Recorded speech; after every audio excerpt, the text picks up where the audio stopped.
छठी मैया की। हम लोगों का महापर्व छठ, सबसे पहले सब केहू के छठ पूजा की ढेर सारी शुभकामनाएं संपूर्ण देशवासी की।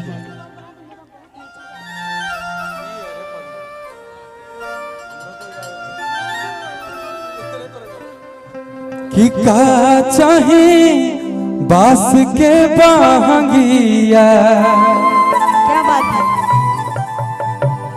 बहंगी लचकत जाए,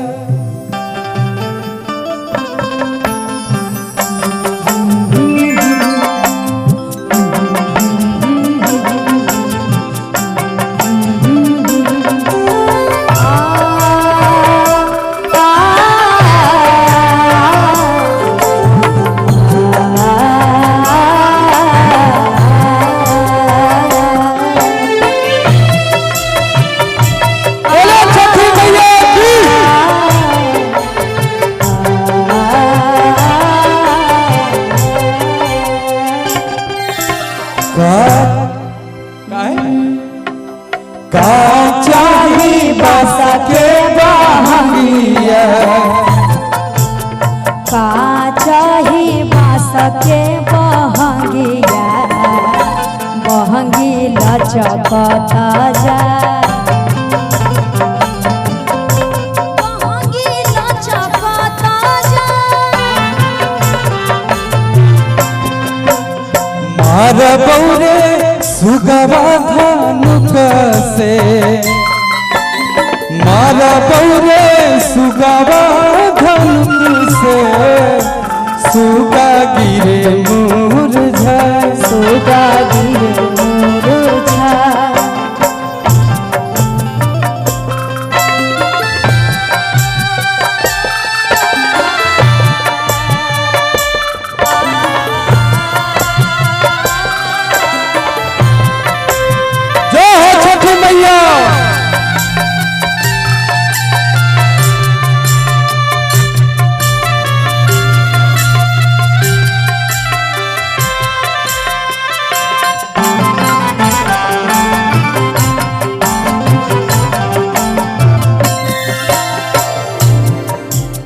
फल फल हरिया से भरल बा दौरावा, फल फल हरिया से भरल बा दौरिया, ले लिहिया रात सूरज उगना पुरबावा, ले खाला सुखवा देखत उगना पुरबिया।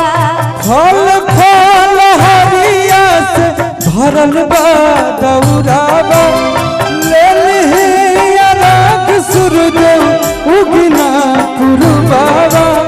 का चाही बास के बहंगिया, का चाही बास के बहंगिया, बहंगी लचकत जाए, बहंगी लचकत जाए।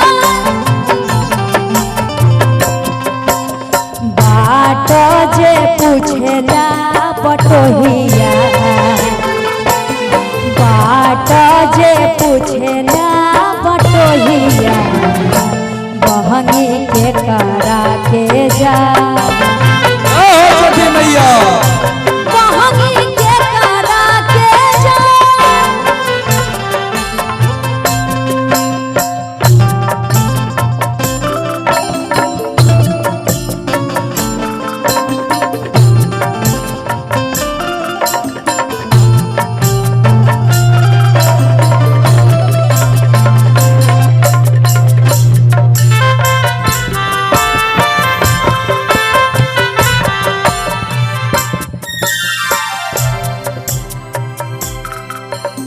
छोटा का बलकवा के माई रक्षा करी है,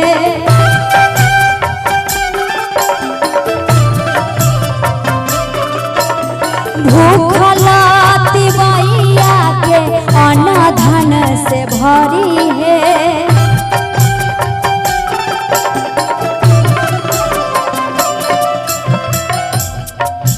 किया हरा हौरे बाटहिया,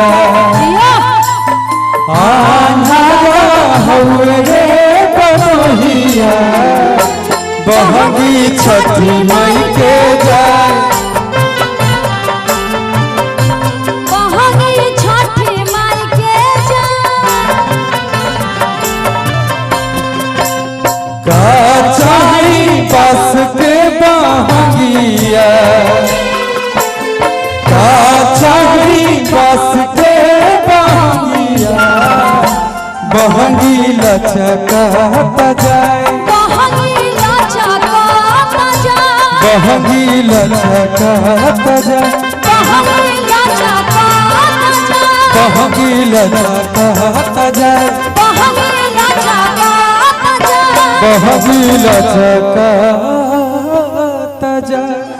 बोल छठी मैया की जय।